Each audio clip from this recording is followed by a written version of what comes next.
Hi welcome back to Rekhasri foods. ఈరోజు వీడియోలో restaurant స్టైల్లో చికెన్ మెజెస్టిక్ చూపిస్తున్నాను.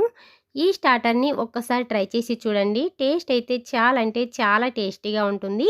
ఇంకా ఈ ప్రాసెస్ని ఎలా ప్రిపేర్ చేసుకోవాలో చూద్దాము. దీనికోసం ముందుగా నేను ఇక్కడ ఒక పావు కేజీ వరకు చికెన్ బ్రెస్ట్ పీస్ని ఈ విధంగా స్లైసెస్గా కట్ చేసుకుని తీసుకున్నాను. ఇప్పుడు ఇందులోకి half teaspoon salt, half teaspoon మిరియాల పొడి, half teaspoon ginger garlic paste, ఒక ఎగ్ని బ్రేక్ చేసుకుని వేసుకోండి. నెక్స్ట్ ఇందులోని ఒక 2 స్పూన్ల వరకు మైదా పిండి, 2 స్పూన్ల వరకు కార్న్ ఫ్లోర్, 1 స్పూన్ ఆయిల్ వేసుకుని ఇది అంతా కూడా బాగా కలుపుకోవాలి.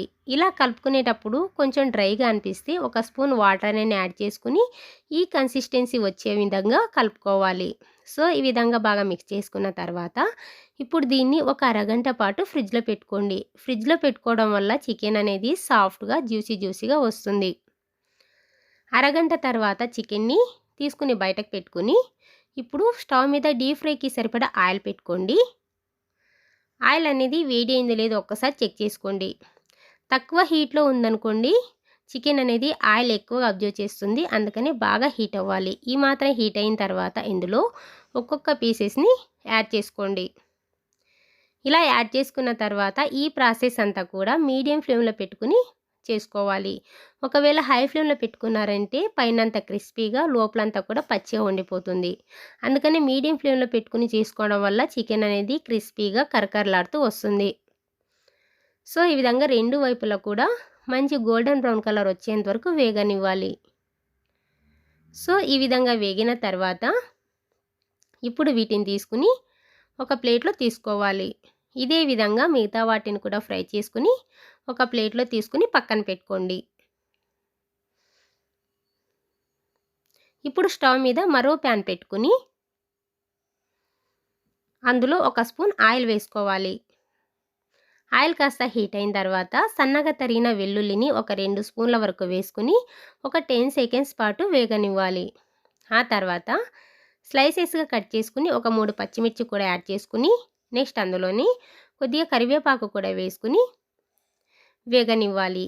ఇవి ఈ విధంగా లైట్గా వేగిన తర్వాత ఒక పావు స్పూన్ పసుపు, హాఫ్ టీ స్పూన్ ధనియాల పొడి, హాఫ్ టీ స్పూన్ కారం, హాఫ్ టీ స్పూన్ సాల్ట్ వేసుకుని ఇదంతా కూడా బాగా మిక్స్ చేసుకోవాలి.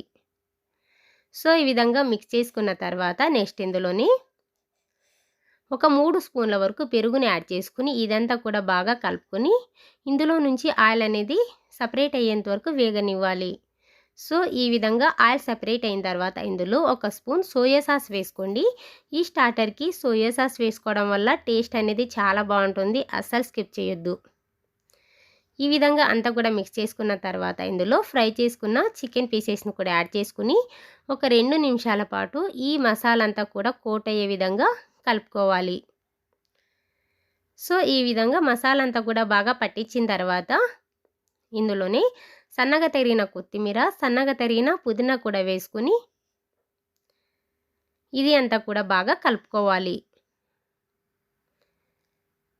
ఈ విధంగా కలుపుకున్న తర్వాత ఇప్పుడు స్టవ్ ఆఫ్ చేసేసి వేడివేడిగా సర్వ్ చేసుకున్నారంటే చాలా టేస్టీగా ఉంటుంది. తప్పకుండా మీరు కూడా ఒక్కసారి ట్రై చేసి ఎలా వచ్చిందో కామెంట్ సెక్షన్లో కామెంట్ చేయండి. అలాగే షేర్ చేసి లైక్ చేయండి. ఇలాంటి మరి వెరైటీ రెసిపీస్ కోసం రేఖాశ్రీ ఫుడ్ ఛానల్ని సబ్స్క్రైబ్ చేసుకోండి. Thank you.